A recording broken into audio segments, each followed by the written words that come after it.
Bonjour mes chers amis, Boker Tov d'Yerushalayim. Ce matin, le roi Salomon va tenter de répondre à une question: qu'est-ce qu'il vaut mieux? Est-ce que c'est la connaissance, la sagesse, ou est-ce que c'est la force physique? Généralement, donc, on a tendance à dire que c'est la recherche du pouvoir. Mais comment on peut atteindre le pouvoir? Est-ce que c'est par la force, par la domination, ou alors c'est justement par l'acquisition du savoir, des connaissances? C'est ça qui va conférer à son détenteur, en quelque sorte, une vraie force, donc une force intellectuelle et non pas physique.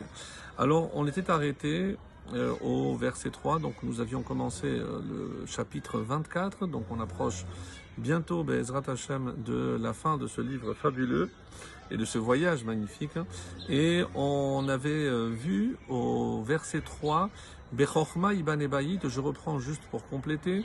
Donc c'est par la sagesse, on avait dit que la maison s'édifie, ou bitvuna, et par l'intelligence, yitkonan, qu'elle s'affermit. Donc on a bechorma, bitvuna, c'est la bina, c'est le discernement, ubedaat, et le verset 4 complète, ubedaat, chadarim yimaleu, et par la connaissance, et que ces chambres se remplissent. Kol hon yakar venahim, et toutes sortes de biens précieux et agréable.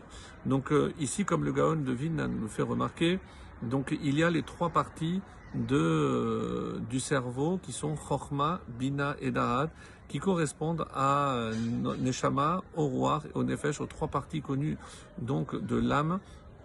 Et le Gaon de Vilna aussi expliquera, donc si je considère que la Chochma, la vraie Chochma, c'est la Torah, donc Bina et Darat, eh ben, c'est les commandements positifs et les commandements négatifs.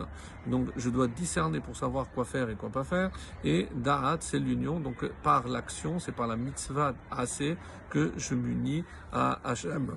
Donc la véritable sagesse ici, il n'y a pas de doute, évidemment, c'est la Torah, puisqu'elle est appelée Chochmat Hachem, c'est la sagesse d'Hachem qu'il veut partager avec nous, et c'est comme cela, par ce biais-là, par l'étude, par l'accomplissement des mitzvot, qu'on peut rester unis à Kadosh Baruch Hu. Alors, ça c'était pour le verset 4, donc qui venait compléter en quelque sorte le verset 3. Et maintenant, on va répondre à cette question: qu'est-ce qui est préférable? Est-ce que c'est la Chochma ou la Gevura? Est-ce que c'est la sagesse, la connaissance, ou la Gevura ou la force? Et ce sont les versets qui suivent qui vont apporter la réponse, en notamment le 5 et le 6. Alors, j'entame donc le verset 5 qui dit: Gever Chacham Baoz, l'homme sage a de la puissance. Ou alors, comme il n'y a pas de verbe, l'homme sage l'est par sa puissance. Donc, comment je vais essayer de traduire? Donc, où se situe la puissance, la force de l'homme? C'est dans sa sagesse. Et la deuxième partie, Ve ish da'at me'ametz koach, et l'homme de science, me'ametz koach, soit il renforce, il augmente la force. Donc, pour le roi Salomon, il n'y a nul doute que la force physique est éphémère, et que la seule qui va rester, c'est celle du cerveau, c'est celle que je vais acquérir par la connaissance, par l'étude de la Torah. Alors, comment je peux traduire? J'ai dit, soit il domine la force, ou alors certains vont traduire, soit il domine l'effort. Comment? Chacham, par son intelligence, par sa sagesse, il peut dominer même l'effort. Et donc, c'est cet homme de connaissance, de sagesse, de science qui augmente la force. Donc, si je veux devenir plus fort, il faut que j'apprenne plus et que j'approfondisse mon étude. Donc, la connaissance, en résumé, cette sagesse vaut certainement mieux que la force. Et le Vav, du verset 6, Ki betachbulot ta'ase lecha milchama. Aussi feras-tu la guerre avec tarbulot, avec des plans. Et les plans, donc pourquoi ça complète ce que nous avions vu? Parce que pour faire des plans, il faut évidemment la chokhma, il faut cette sagesse-là.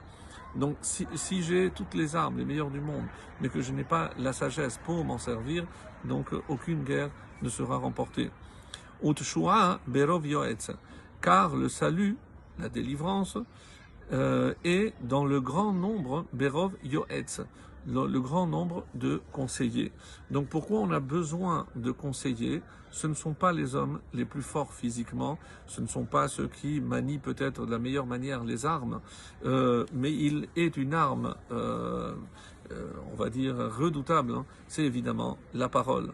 Donc la parole, parce que, comme vous le savez, c'est pour encourager les soldats, et c'est comme ça que Tarboulot, on dit ici que c'est des pensées profondes, ce sont des plans bien pensés. Et on voit bien que même pour la guerre, où j'aurais pu penser que c'est la force ou les armes, c'est évidemment la pensée qui est derrière. Et comme c'est rapporté dans Jérémie au chapitre 9, le verset 22-23, que la sagesse ne se glorifie pas, que le sage ne se glorifie pas de sa sagesse, que le brave ne se glorifie pas de sa bravoure, ni que le riche ne se glorifie de sa richesse. Alors c'est être raisonnable et me connaître, c'est la réponse à cette question-là. Si on connaît Hachem, on reste intime avec Hachem, lié avec Hachem, ce sera le secret de la victoire. Très bonne journée.